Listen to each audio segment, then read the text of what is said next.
on convert click деген метод тууралуу аз кеп туралы. Ошондо буга чейин айтылгандай, котор деген кнопканы басканда ал кнопкага могу метод байланган, могу функция, ушу класстын функциясы метод деп аталат эмеспи? Бул метод класска могу self аркылуу байланган да. Ошол self аркылуу from combo дегенге туташылат. From combo деген эсиңизде болсо керек, мына жерде. Бул жана жайылма тизмек. Андан to combo деген бар, ага да туташып учурдагы текстин алат. Келиңиз ошону жазып көрөлү.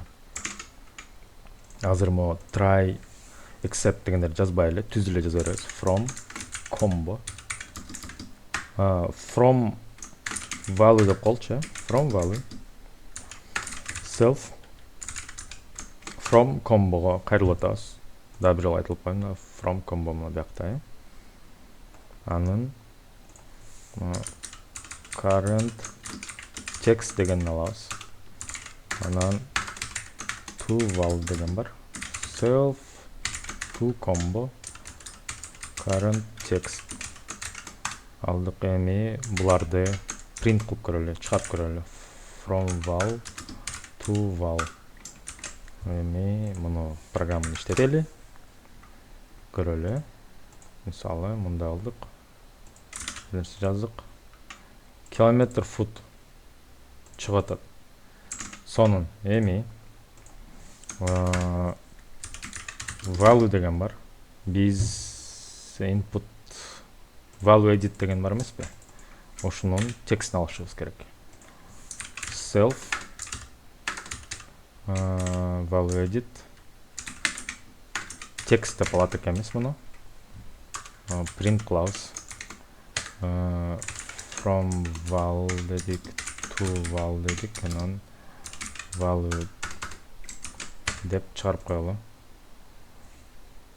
Аны иштетели. Мында милден футка айландырып атабыз. Мында кылып атабыз. На мил, фут, анан мында текст чыкты. Аны биз бери жаздык. Сонун баары келип атат бизге. Демек, азыр мында кылсак болот. Result дейбиз. Ушундай өзгөрмө түзөбүз. Self бизде конвертерибиз бар да, биз бая жазган конвертерибиз. Могу жерде жеткиликтүү self аркылуу.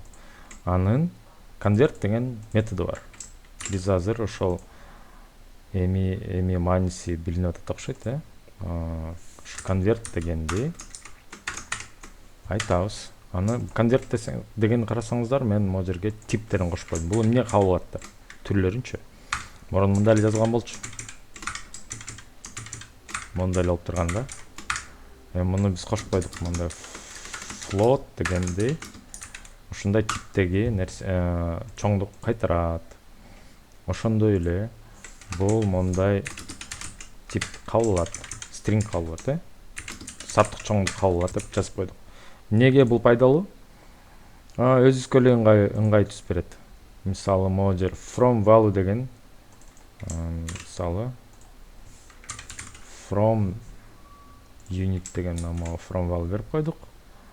Мында кылсак көрсөтүп атат, намы string кабыл алат, string value жөнүндө мен эч кандай маалымат берген эмесмин, ошон үчүн any деп атат.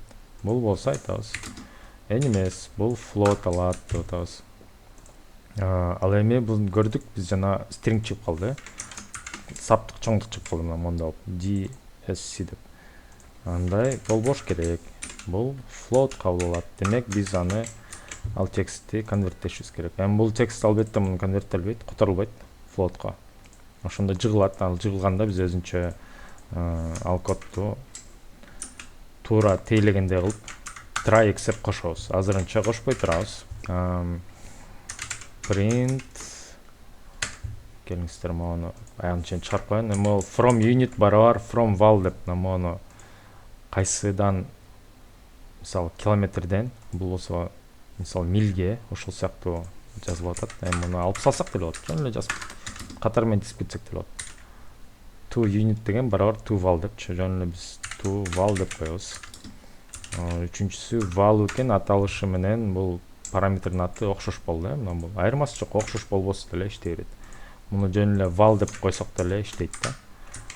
Мында val деп койдук. эми бул эсеби мына float чат да, float бияка келет. Анан ал результатты биз print кылып койдуп атабыз да. Эми ушуну иштетип көрөлү. Жаздык муну.